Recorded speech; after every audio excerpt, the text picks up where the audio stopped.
Okay, let's see if the YouTube is gonna work. YouTube. Let's know what happens here.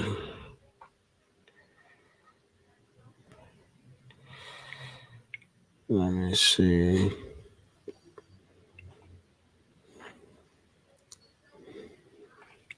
Okay, no, that is not it.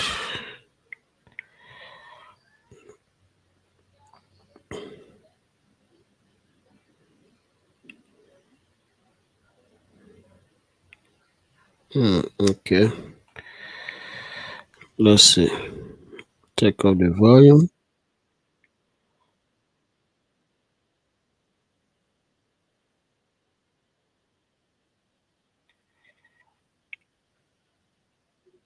I don't think the volume is working. Seems like the volume is not working.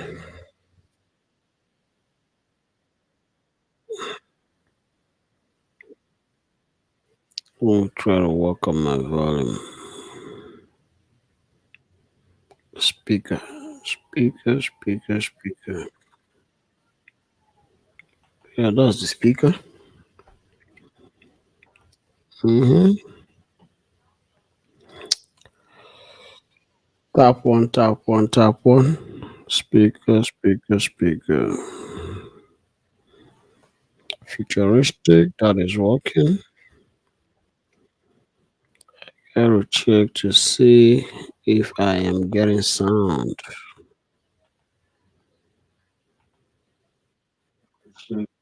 Yeah, I got sound. Yeah, I have sound, so it's good to go.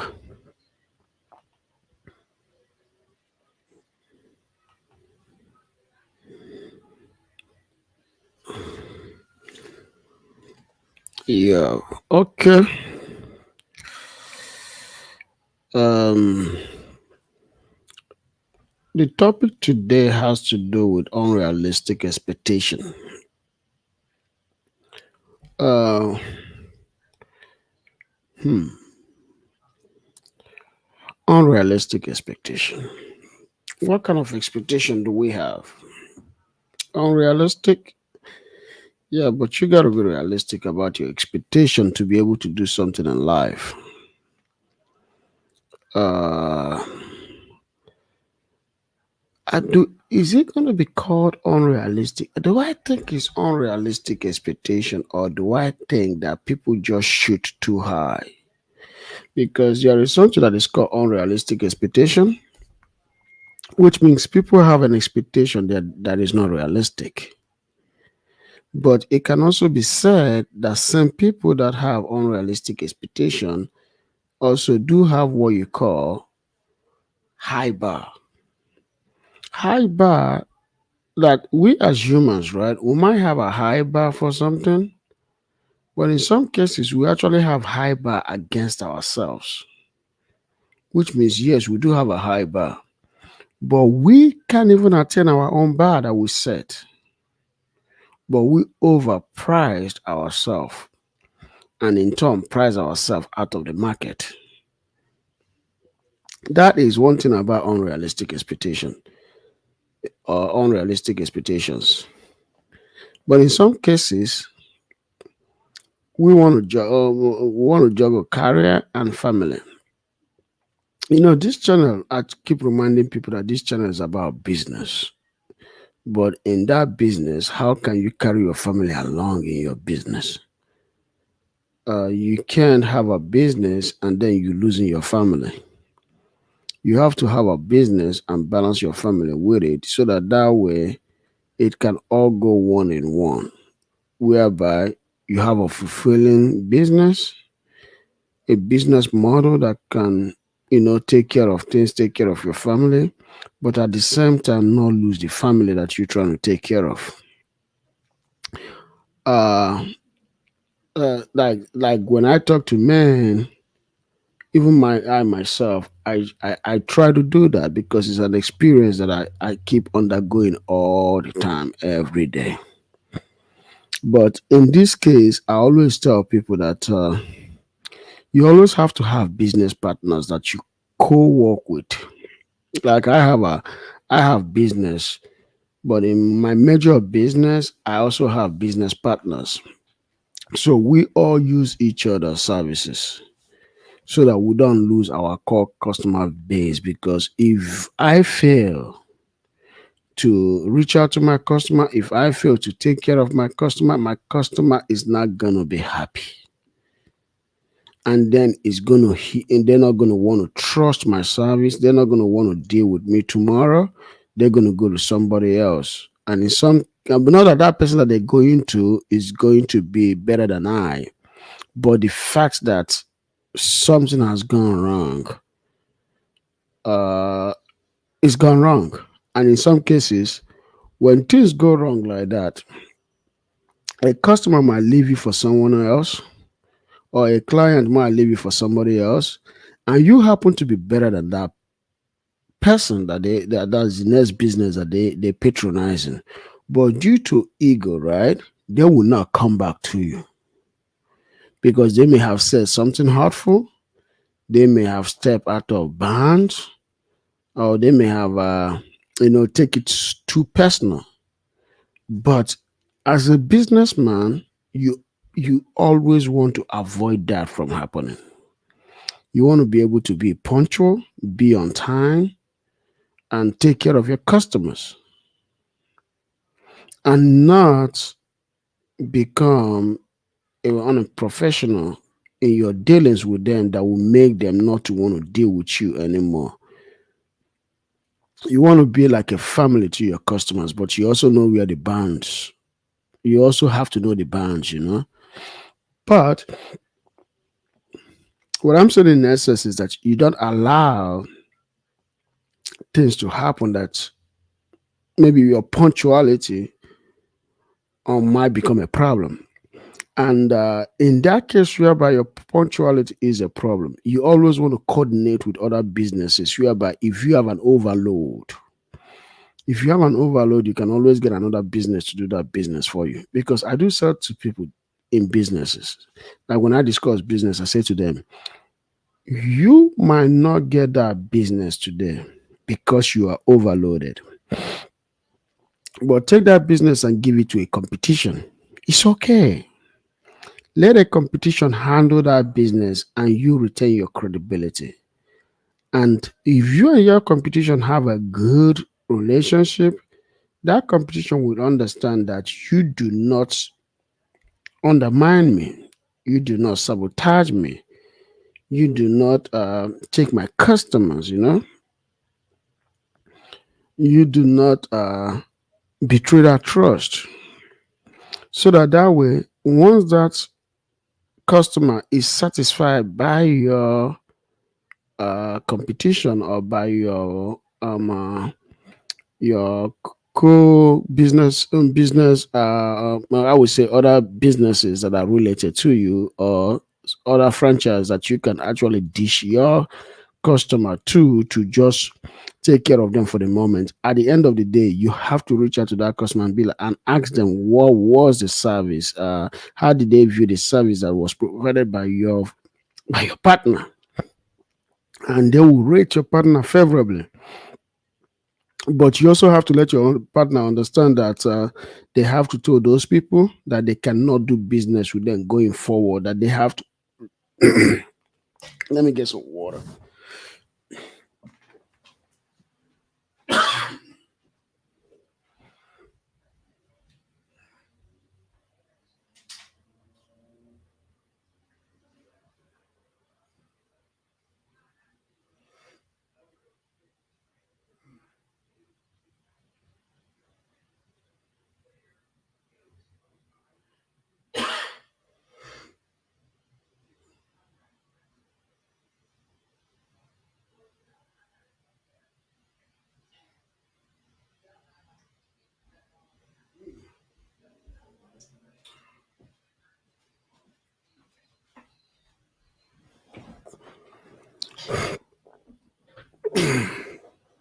So your excuse me, I'm back.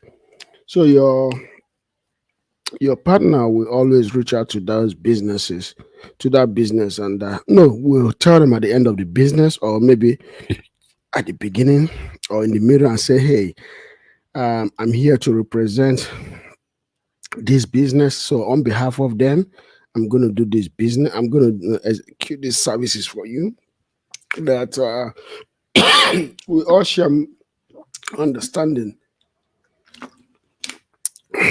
and due to the understanding that we share, I cannot do business with you outside this. But what happened is that you're always going to have to reach out to them and continue the service. But in case if they are overloaded again, they might contact me if I'm free because we all get overloaded. So, which means we offload customers between each other. So, you want to be able to set that expectation of yourself that's how business is done. So that way you don't undermine your customer, your your business friends, and in that way you burn the bridge. Because when you burn a bridge tomorrow, guess what? They might have business that worth thousands of dollars, but because you burn down that bridge, you're not gonna get that business. So that's what I try to tell people. You cannot burn a bridge over certain amount of money that you really need right now. There is no need in it because your life does not end if you don't pay that bill. Your life does not end if you don't get that money. Life will always continue with or without you. So always know, understand that yes, because life does not end, I'm always going to have to maintain the trust that I have with my clients, with my business partners, so that they can always give me their overload and I can give them my overload because I don't want to lose my customers, right? My clients, I don't want to lose them. So they don't want to lose their clients. We can all interchange overload with each other. That's how business is done. You have to set that expectation because that's how business is done. Because you are all interlocked with each other, interconnected with each other, and you all move together among yourselves.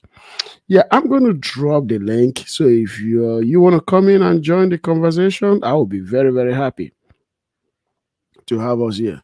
So you always want to make sure that everything is done in that regard, so that way you don't miss those customers you or clients. So it's always good to interchange with each other. You maintain that trust because that expectation is being set amongst yourself. But sometimes people don't understand that when you burn that bridge in business, you burn it. Like I said, you're not getting it back. So you don't ever want to betray that trust that you have with your fellow businessmen or business people. You always want to maintain that cordial relationship so that way, whenever there is an overload or excess booking, you can always offload it to the other businesses. And because of the trust that you have with those business, right, you will always maintain your you always maintain that overflow coming towards your way, and this vice versa, because you're always going to send overflow to them and they don't want to betray that business trust. That's how you build that trust that are forever intertwined in business. But also, when you have a family that you're building this business for, you always make sure that these expectations are set. You teach your kids, your children, your family members that are going to be part of this business how businesses are done, so that they will understand your expectation in this business, so that they don't lose the sight of what is done, so that they don't um, um, become too comfortable, too lackadaisical, or maybe or maybe just take things for granted. Yeah, but when it comes to relationship, one thing that I want to say is this: Career and family is something that we set among ourselves. Like I said, you do not want to put too much on this while you're sacrificing that one. You can balance it. Because if you look at businesses, sometimes like one thing that really betray my that really makes me unhappy is that when I look back to businesses that I know, both big and small scale businesses that I know back in the days when I was growing up, one thing that I didn't like was how some of these businesses went under, like completely under, and they never recovered. And one of the reasons why they went under and never recovered was because of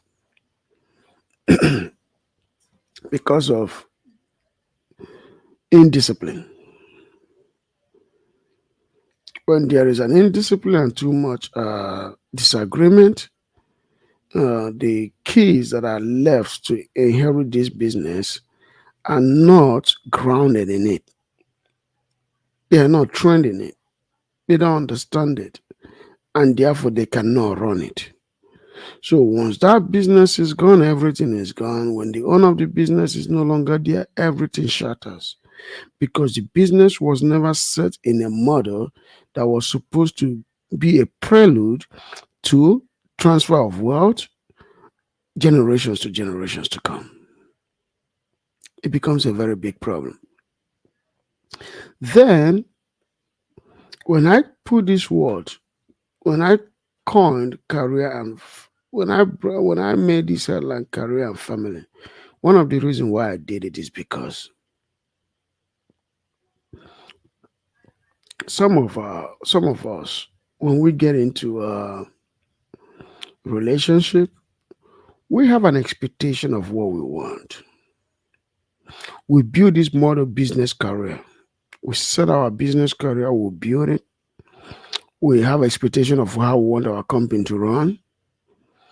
And then we get into a relationship because after a business, once your business is stabilizing, the next thing, because the next thing as humans or recipients is that we look for relationship.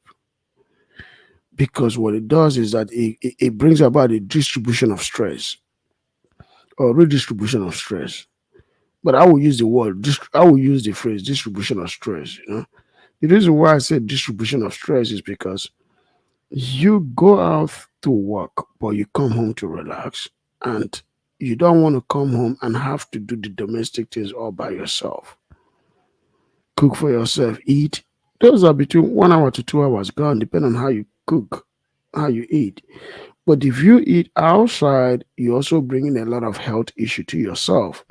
Because I don't care how good a restaurant is, restaurants do have a lot of processed food or processed things that they have to add into that food. And some of these restaurants, the foods are not even cooked for a long time to be able to neutralize or incapacitate those processes that are inside. But you do know that anything processed will last in your body for a long time. And most processed things are what leads to cancer because of the content, the sugar content in them and preservatives. So, what do you need? You want a wife. And when you want a wife, the reason why you get a wife is because you want good things to happen to you.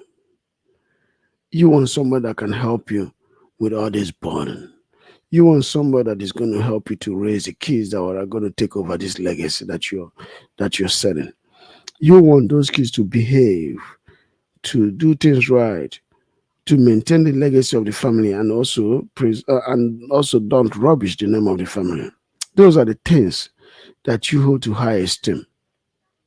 But at the same time, you also want a wife that understand the program, right?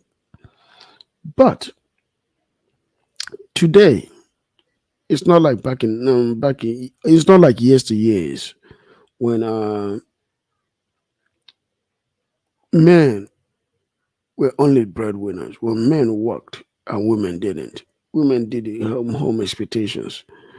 But today, things have changed. They've changed in some case for the good, in some case for the worse. But as a man, you have a high expectation of what you want your family to be like. You might have maybe a simple expectation, but the expectation becomes unrealistic. Yeah, Mr. Bennett. How you doing, Ben? I'm glad to see you here, Paul Bennett. Yeah, you can click on the link and join. Yeah, you guys can come up. I'm glad to see you. Salute to you too, my brother. Yeah. So you can have that expectation of trying to, come in contact with this woman that do have a job. But as a man, you have an expectation of what you want your your legacy to be like. But at the same time, that legacy that you're trying to set, how is that legacy?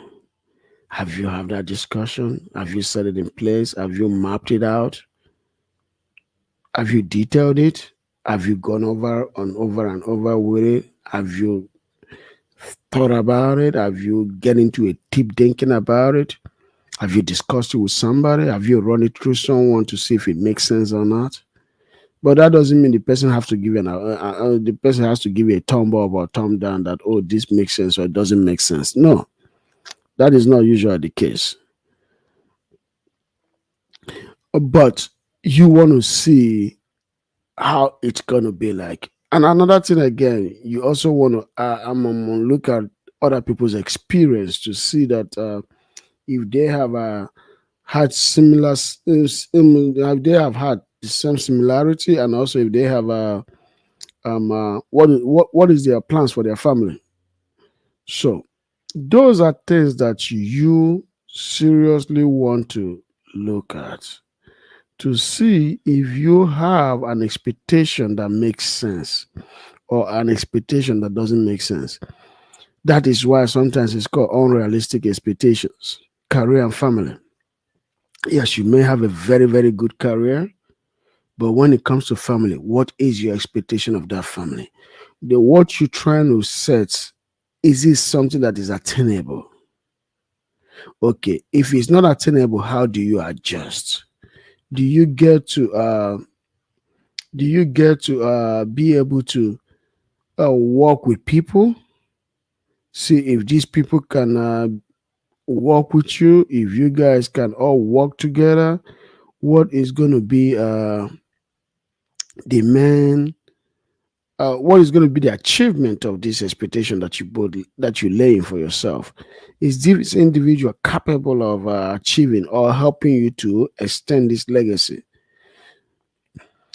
But unrealistic expectation, like I said, becomes part of it, or becomes the obvious, because you really can't achieve it either if you were the one that put yourself in that position. So how do you expect somebody else to achieve it? But what you can do in essence is that you can amend your expectation.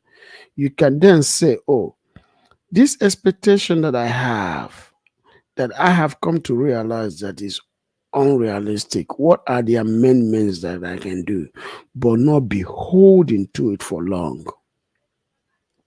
Because you don't want to behold to it for long. Because if you behold to it for long, then it becomes a problem. Yeah, it becomes a problem. Because when it becomes a problem, then based on your ego, is it something that when it's a problem that you can alter? Because the problem on earth is this: sometimes we are locked into certain things, and that which we are locked into, we don't want to have wiggle room in order to adjust. We hold on to it, and then it becomes a problem because we're dealing with so many people. But that doesn't mean you should just allow every changes to take place, because once you start allowing changes to take place, then you have a problem too. So you have to be mindful of that, because once you allow changes, when the changes are rejected, by you for some or other reasons, there is going to be um, there'll be a blowback. So the blowback is going to be that some people are going to disagree and say, no, but you allowed it the other time. Why won't you allow it this time?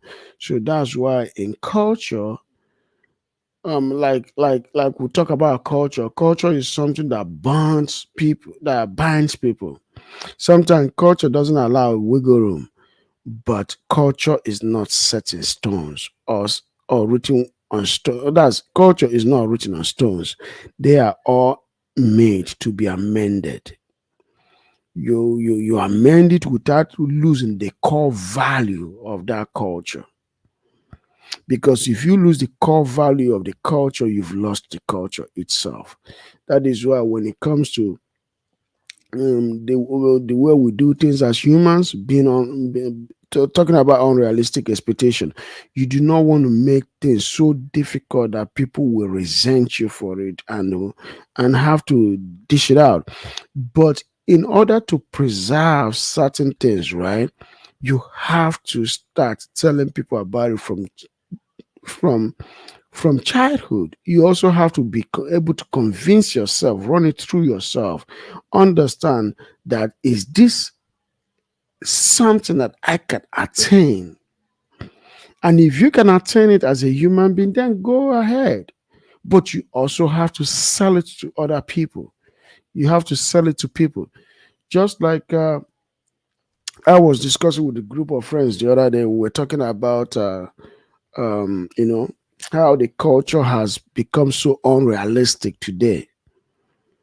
It's become so unrealistic today that even the young folks don't even want to deal with the culture. And do I blame them?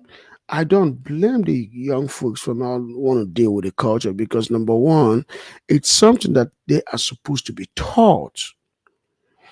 And if it's and a play like in some things, when you teach somebody something as a child, they grew with it. They don't have understanding of it. They think that that stuff is so archaic. They don't want to deal with it. They want to be separated from it. But you have to find a way to sell it to them. Just like when you look at the U.S. government. When the U.S. government wants to do something that they know that is not really going to be easy to be sold to the people, they start campaign style townhouse to sell it to the people. And sometimes they have to find one or two or a couple of directors that they will meet and producers and say, hey, we want you to make a movie out of this. Sell it to the people. And then the people will look at the townhouse, they might reject it, but then they will accept the Hollywood version of the same thing. And guess what happened? Now the government has met his expectation. So the government has been doing this throughout history. Many governments, even in Africa, Africa is known as a place of play. So, due to the art play in Africa, Africa did this for the past thousands of years.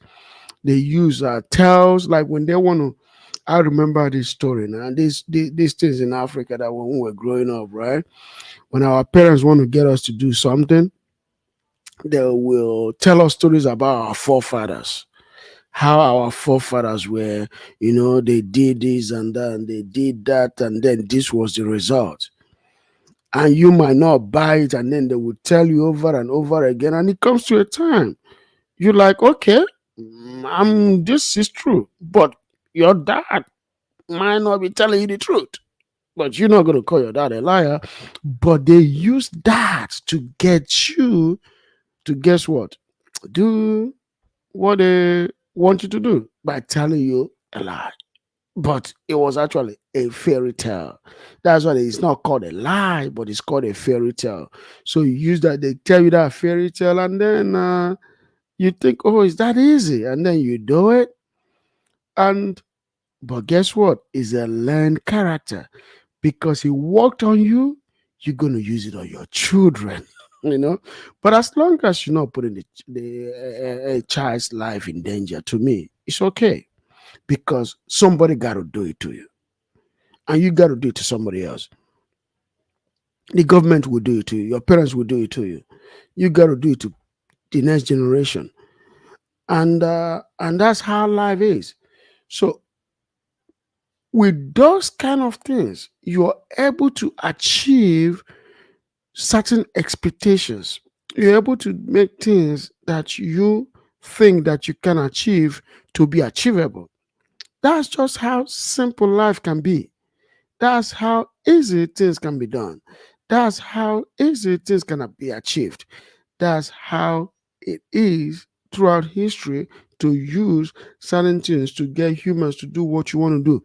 But in some cases, you have to be qualified for that. Just let's assume a woman wants to marry and she knows that at certain age of her life, she cannot be able to get certain kind of men that she respects because of her clock has gone far so down that she cannot achieve that. But she has this unrealistic expectation that she believes that, hey, if I have this bar so high that I can get it, because you know what, throughout history, throughout my childhood, I've been told that I deserve this, I deserve that. No, you don't deserve anything. You have to meet the expectation. You have to work for it. You cannot just come out and sit down one place and expect something to come to you. But check this out. Why would you sit down one place and expect something to come to you? Whereas when you were pursuing your career, you didn't sit down one place and expect that career to come to you. No, the career never did. You went through kindergarten. You went through first grade to sixth grade. You went through seventh grade to 12th grade. And when you were done with that, you head out to college and and then you graduated from college. But check this out. From that kindergarten, to the day you graduated from college, what happened? You did your homeworks. You turn in those assignments. You studied to prove yourself perfect. You did everything that is required from you. The teachers gave you assignment and you did it. But when it comes to relationship, you don't want to do that. But then you set so much of a high bar that you know that you couldn't even set while you were in college. But if you had said that while you were in college, you actually studied it. You studied for it. That was why you were able to achieve that which you couldn't achieve if you didn't study. You achieved it because you studied for it. And once that was done, what happened? You benefited. You earned that degree. You earned it. It wasn't given to you. You earned it. So why don't you want to earn for a relation, for a family? And so goes for a man, not just a woman. You want to have a family and you start so young, so young, even while you're still in your parents' house. You start so young, but then you expect your child to grow, but you're not putting any financial input. You're not putting any psychological input. You're not putting anything into that child to make that child to grow. But you got pregnant so young. You impregnated a woman so young. And you expect a child to just grow like that? There is something called nutrition. A child has to have nutrients. How does a child get nutrition? It gets nutrition from provision. So there has to be a provision. So that provision is what gives the child nutrition so the child can grow. So as a man, you have to go first and get a career. But while you're getting that career, you have to study from your kindergarten to your 12th grade. When you get to that 12th grade, then you decide what you want to do with it. At the 12th grade that I am, Do I go into studying for my degree, or do I go into studying to get a trade? If I get a trade, that means I have to move on to achieve something that eventually will take me to a higher level before the family comes. That's how you prepare yourself as a man. Not be a child and then having children. You don't have no expectation at all. Then when you, let's assume you have an expectation, you go through all these things, you achieve that unachievable. Yeah, guys, if you want to come on, I'm free right now. My monologue is just going, but you can join the podcast. Click on the link. Come on, let's talk. I want to hear other people, I want to hear your voice. I want to hear you tell me something, let's discuss. It's open to panel. The show is open to panel. So what I'm saying basically is this. So that expectation, that what do they call it? Expectation that you have for yourself, right? You want to be able to achieve it.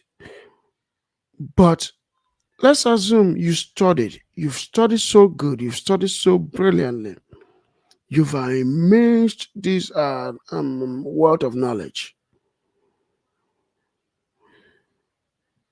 Do you set a bar so high for a woman to come in? She got to have a PhD like you. She got to earn this figure. She got to be able to do this and do that. It becomes an unrealistic expectation from a man point of view. From a man's side, just like it's unrealistic expectation from a woman's side, it's the same for a man. So you have to have a expectation whereby that individual that is coming into your life can be able to attain it without feeling too much burdened. I know people that went to college, graduated, man, but the kind of bar that they have for women that will come into their life is so huge, it becomes highly unrealistic. So I do know how women feel. I do know how women feel. But while I'm doing this, there is a thing. Let me search for this video so I can play it.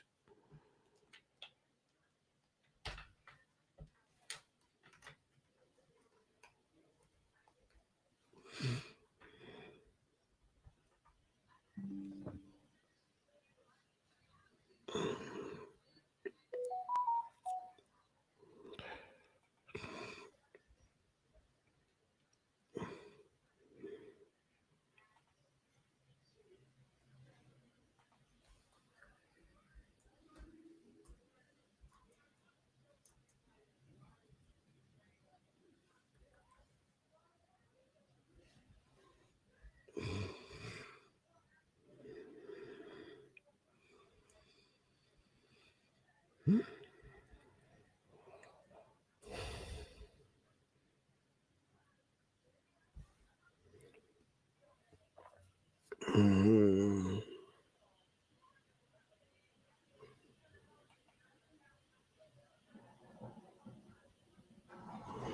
Let me see.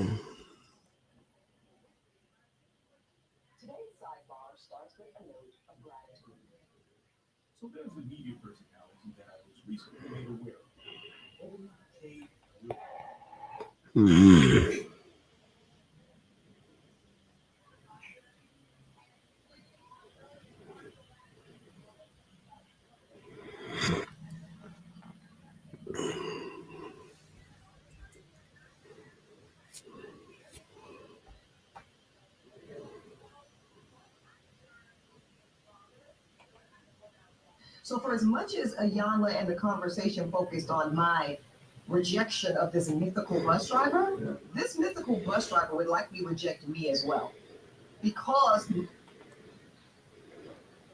Okay.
Okay.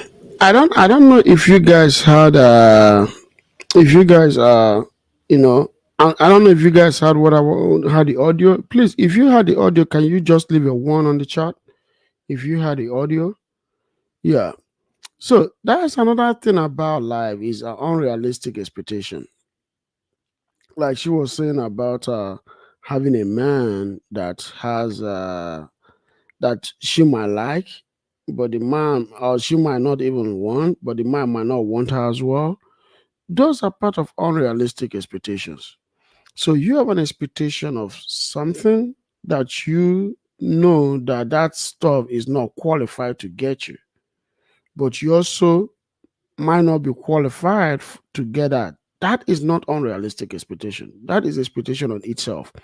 But in a situation whereby you put, depend on how you dissect it, because sometimes these expectations might be unrealistic in totality. Because if you have a situation whereby you are making someone to you place yourself so high or so highly, but you also want somebody in the same category, right? It becomes a power dynamic. And when you have a power dynamic, right, is an issue. One of you have to be above, one of you have to be below. That's where the unrealistic comes in. Because I remember yesteryears growing up that most couples are not of the same class. The men are usually of much higher class than their wives, but they have to bring their wife to their level. First, that's what you do for marriage to take place at the first place, is you bringing her to your level. But then continuing from there is you then making her to actually now physically be in your level. She has become mental to your level. But physically to your level, you have to do that. You have to spend the money. You have to get her the clothes that will fit her, the clothes that will make her the symbol of you, because she is actually a symbolic of who you are. Yeah, that's the thing that makes life, you know, um, easy on the man part. But on the women part, women usually will not bring a man that is below her and make him higher. But you will have that unrealistic expectation if she does, to make the man to be higher in her, that's to be high up to her level. But forgetting that most times men are comfortable where they are. That is why you have to have that conversation. Know if this person want to be in your, want to do the things that you want them to do. But it's also not good to do that, to get somebody to do or to be who you want them to be. In most cases, it's not good. You got to leave people where you meet them. No, you got to be with people where you meet them. Upgrade might be a word, but upgrade can also cause resentment. Let me find another video, because I had some of these videos, but let me try to pull some up. Yeah, yeah, yeah.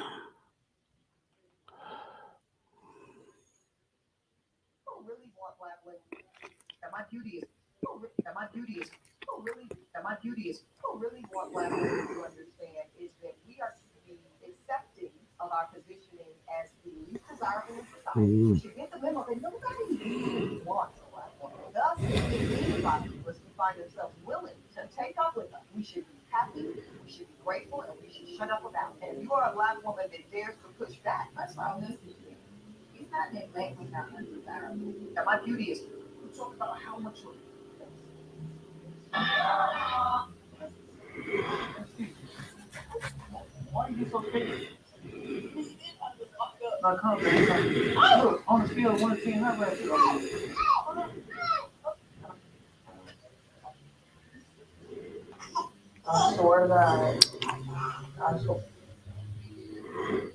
Mm.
Mm.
Yeah, so that's I don't know if you guys heard what she said.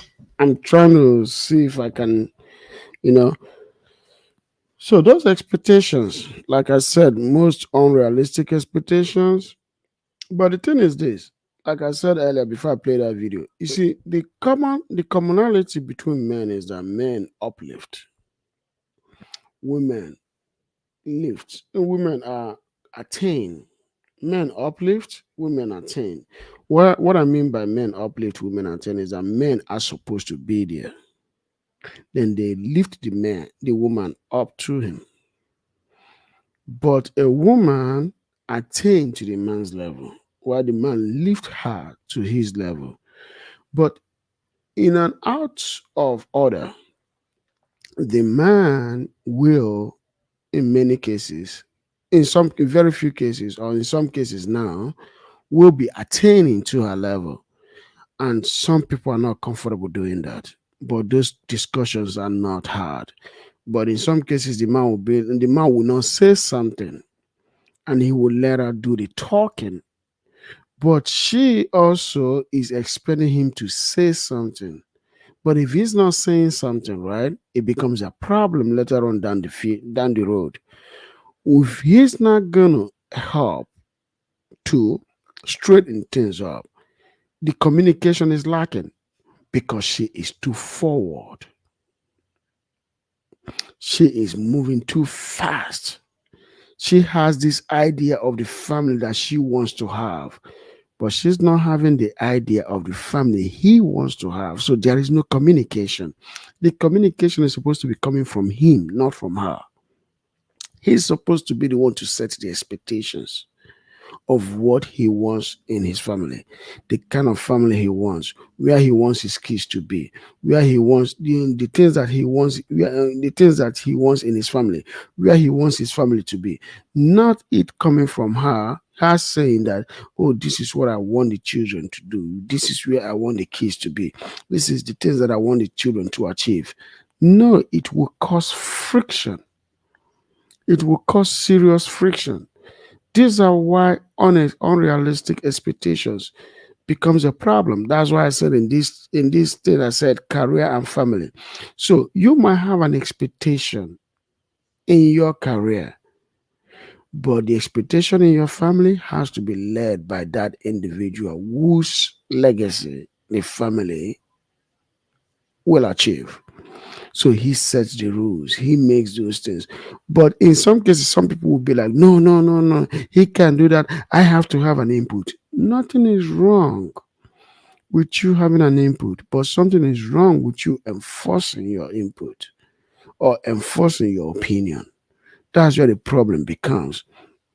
Like I said to guys, I even said to myself sometimes that it's good that I have an expectation of my family.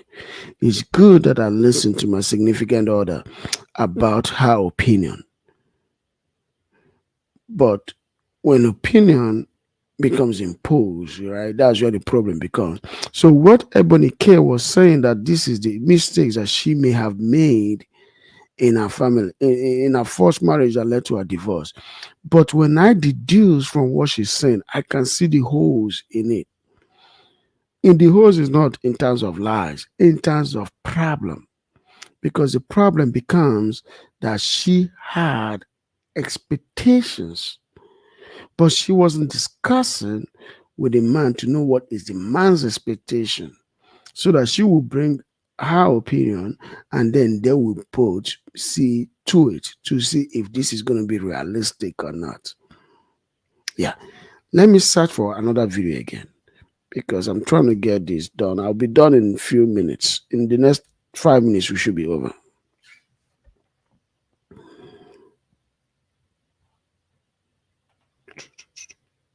All for it is like. So for as much as Ayanla and the conversation focused on my rejection of this unexpected.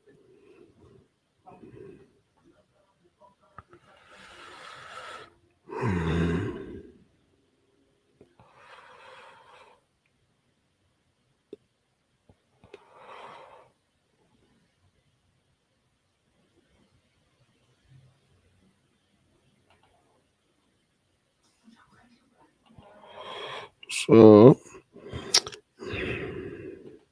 let me end this thing.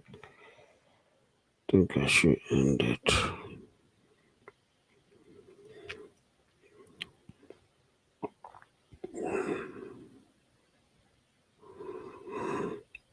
Hmm.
Yeah. Yeah. So the video that I'm trying to pull up is I'm trying to pull it up, but I can't find where it is. But what I'm trying to say in essence is this, because we're going to end in about 3 minutes.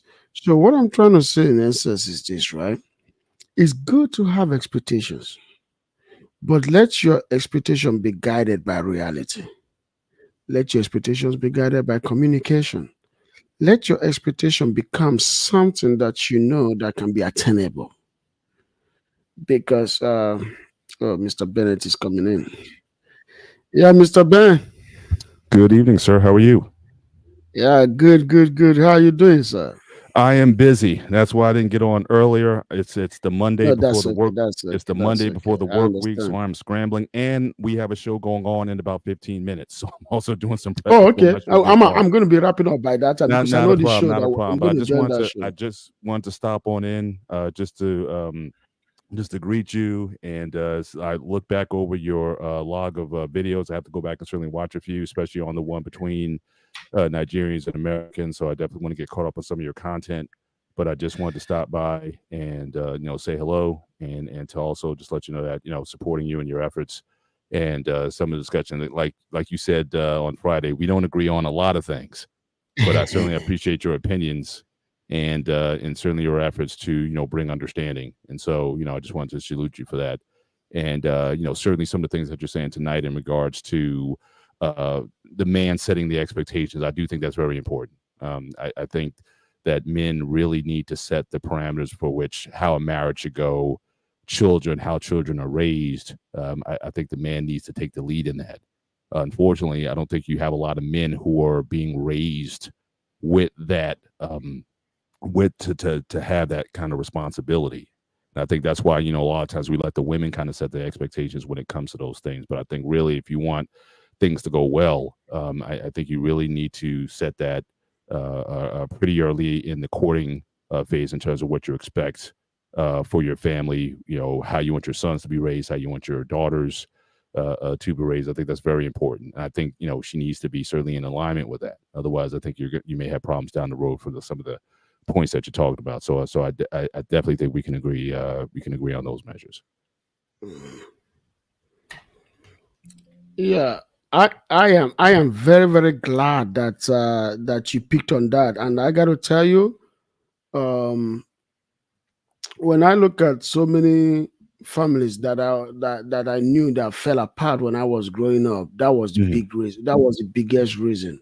Right. And I got to say this: one thing that really helped us in my own family, it wasn't 100%, the way it's supposed to be, is Hmm. because there was an expectation by my dad of how he wanted things to be run. But in the middle of that, in the middle of our growth, I think my mom and her brothers, veered off. Not all Mm, her brothers, but the immediate brother veered off, which angered my mom's younger brother, because he was like, no, no, no, don't do this. This will not look good. It will not look good. And my mom convinced my dad, and they veered off, hmm. and it was detrimental. It Yeah, was highly detrimental. It was bad. right. Now, was most of your family? Did all these things occur in the U.S. Or is your family here, or you're the No, only in one? Nigeria. In Nigeria, I'm the only So one here. you're the only one here. Okay, so all these things happen Yeah, because yeah. one of the things you were saying earlier about culture, and again, I know we have our disagreements on that, but I think Yeah. that culture certainly flourishes best when the environment is somewhat homogenous. I think the fact that this is a global world now, that there's Mm-hmm. been such intersections of peoples across the world. Obviously, air travel and things have made our ability to connect. Now we have social media and the internet to connect people across the world. It's very hard for a lot of things that you're talking about to function in isolation because everyone is so well connected.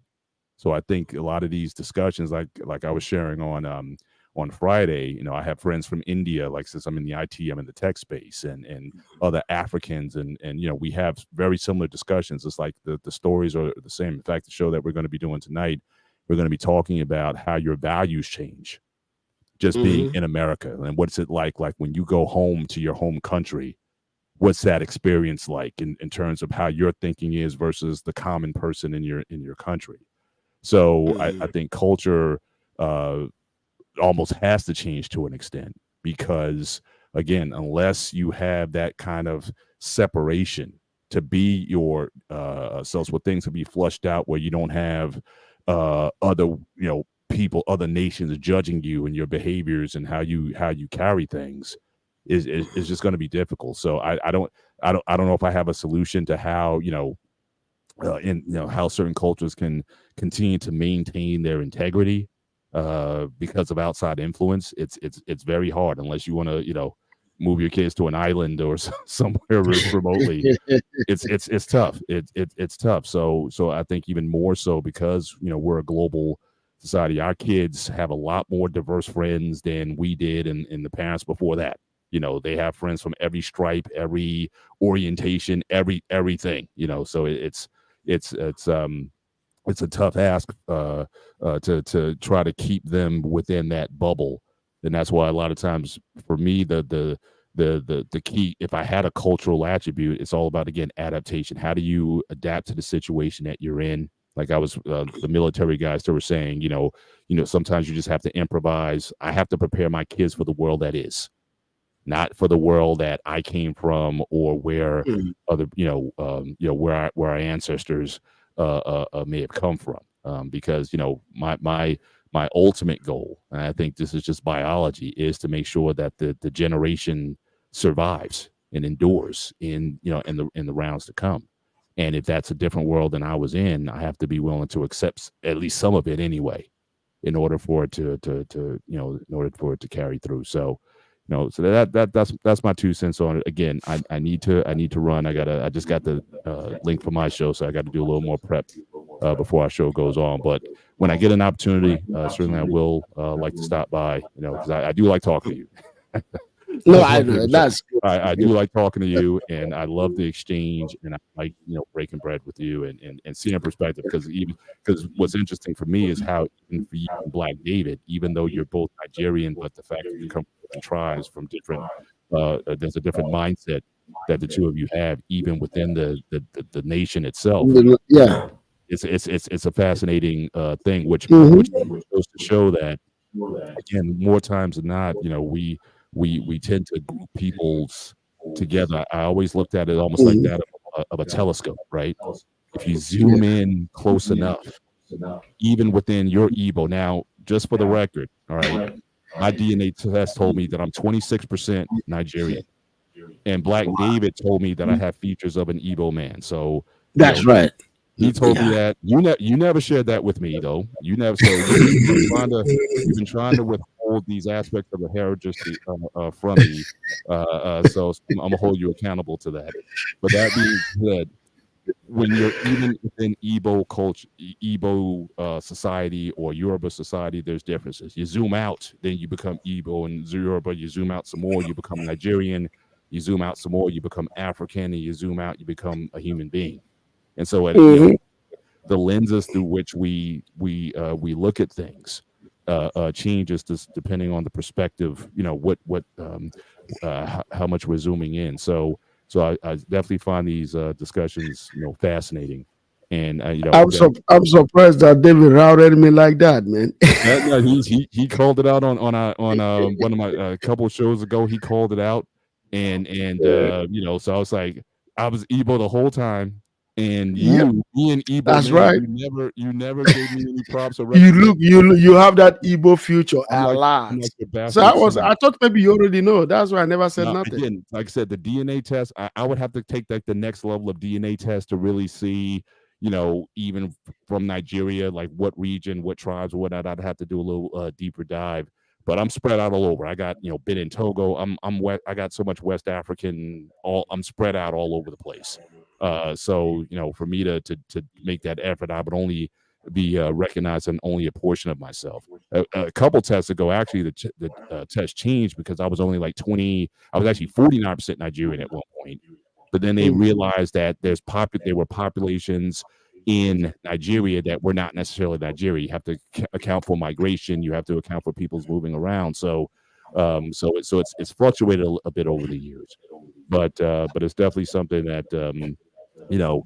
Uh, I like the exchange, and I like especially even between Africans because we just look at, okay, you guys are just Nigerians, but you and Mhm. David have very different views on things, and I like hearing Yeah, that kind but of discussion. if you come to Nigeria, I got to tell you, right? Most migration started in Nigeria, so Mm, there is not that they are not from Nigeria, but there is back and forth yes, because yes, Nigerians they move to Ghana. Like over thousands of years, they will move to Ghana and Ivory Coast, and then they will come back. Because you remember, right, it used to be all one Gold Coast. It used to be just one country. right, right, The whole of Africa used to just be one. It was the Europeans that divided it, so we didn't yes, have definitely, boundary. definitely, Yeah, so people moved around. right, right. But listen, I gotta go. I got 3 minutes to jump on my show. So again, I definitely look forward to jumping on your show again, and hopefully we can have I'll have more time to chime in. But good seeing you, and I'll see you in the next one. All right, you take care. Bye bye.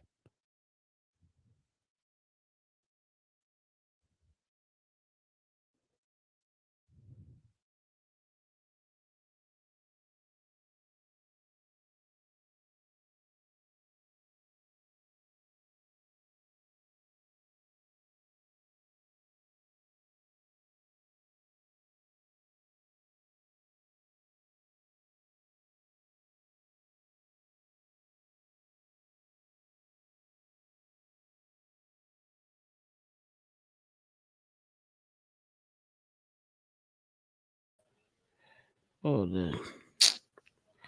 yeah.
Yeah, Mr. Bennett, my computer got disconnected.